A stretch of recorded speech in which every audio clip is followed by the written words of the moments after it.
निश्चर निकर पतंग सम रघुपति बाण कृशानु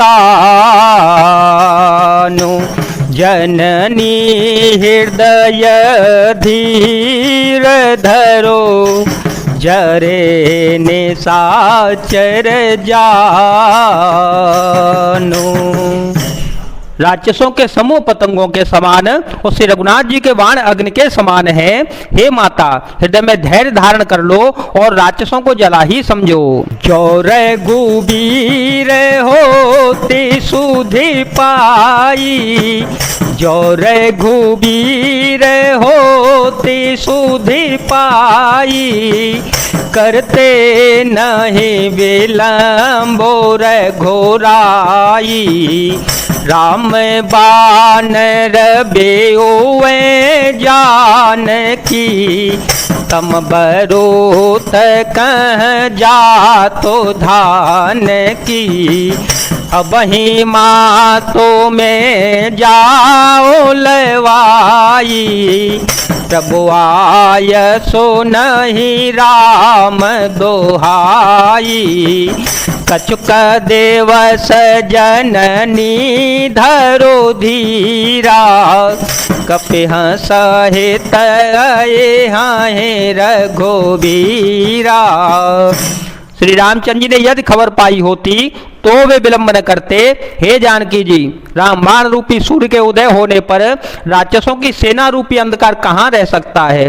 हे माता, मैं आपको अभी यहाँ से लिवा ले जाऊं, पर श्री रघुनाथ जी की शपथ है, मुझे उनकी आज्ञा नहीं है। अतः हे माता, कुछ दिन और धीरज धारण कर लो, श्री रामचंद्र जी वानरों सहित यहाँ आवेंगे। निश्चर मारी तो हिले जय, निश्चर मारी तो हिले जय, तेह पुर नार दादे जसो गे है। सुत कपि सब तो मही समाना, जातो धान अति भटवलवाना।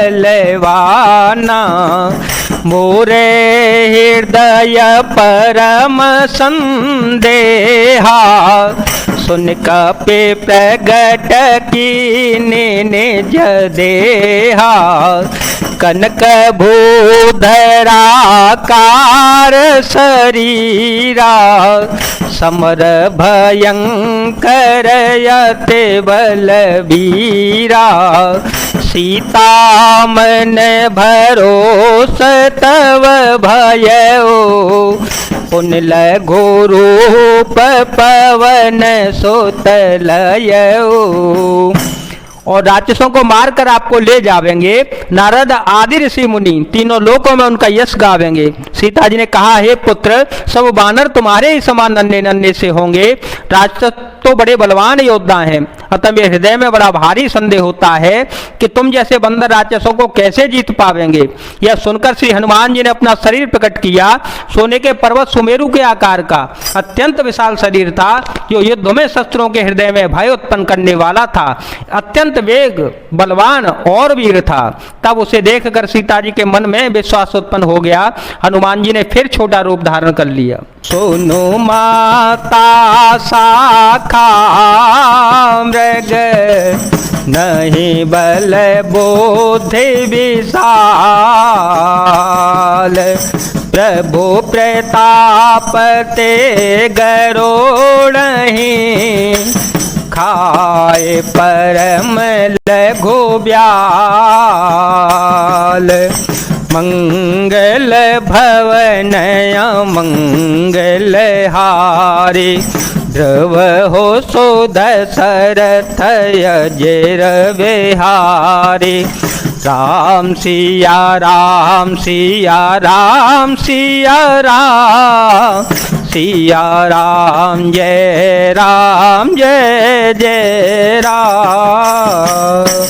हे माता सुनो, वानरों में बहुत बल बुद्धि नहीं होती, परंतु प्रभु के प्रताप से बहुत छोटा सर्प भी गरुड़ को खा सकता है, अत्यंत निर्बल भी महान बलवान को मार सकता है। मन संतोष सुनत कपिवानी, मन संतोष सुनत कपिवानी, भक्ति प्रताप तेजवल सानी, आशीष दीने राम प्रिय जाना, हो तात बलशील निधाना, अजर अमर गुण निधि सुत हो, करहूँ बहुत रघुनायक छो, करहूँ कृपा प्रभु अस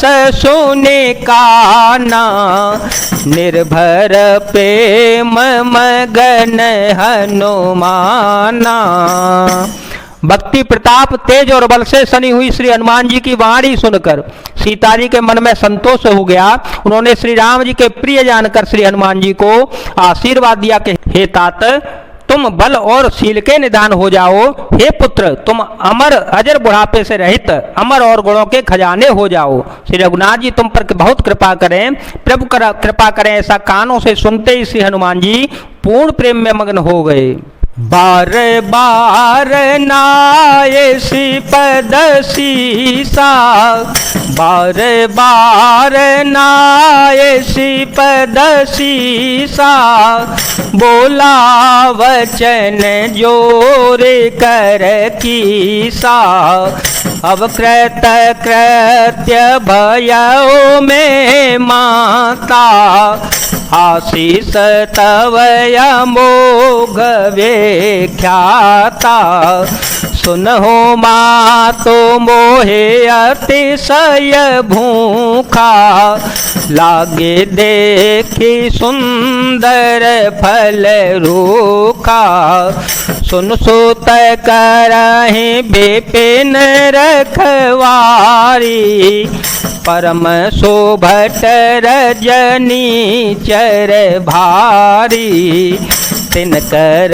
भय माता मोहि नाही, जो तुम सुख मान हो मन माही।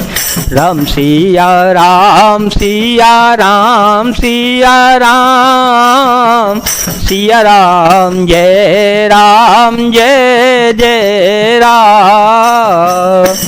श्री हनुमान जी ने बार बार सीता जी के चरणों में सिर नवाया और फिर हाथ जोड़कर कहा कि हे माता, अब मैं कृतार्थ हो गया, आपका आशीर्वाद अमोघ अचूक है, यह बात सुप्रसिद्ध है। हे माता सुनो, सुंदर फल वाले वृक्षों को देखकर मुझे बड़ी ही भूख लगाई है। सीता जी ने कहा, हे बेटा सुनो, बड़े भारी योद्धा राक्षस इस वन की रखवाली करते हैं। श्री हनुमान जी ने कहा, हे माता, यदि आप मन में सुख माने, प्रसन्न होकर आज्ञा दे दें, तो मुझे उनका बिल्कुल भी भय नहीं है। देखे बोधे बल निपुण कपे, कहे हो जान की जाहो, रघुपति चरण हृदय धरे, तात मधुर फल खाहो, मंगल भवन मंगल हारी, ध्रुव हो सो दशरथ अजर विहारी, राम सिया राम सिया राम सिया राम, सिया राम जय जय राम। श्री हनुमान जी को बुद्धि और बल में निपुण देखकर जानकी जी ने कहा, जाओ हे तात, श्री रघुनाथ जी के चरणों को हृदय में धारण करके मीठे मीठे फल खाओ। जय जय श्री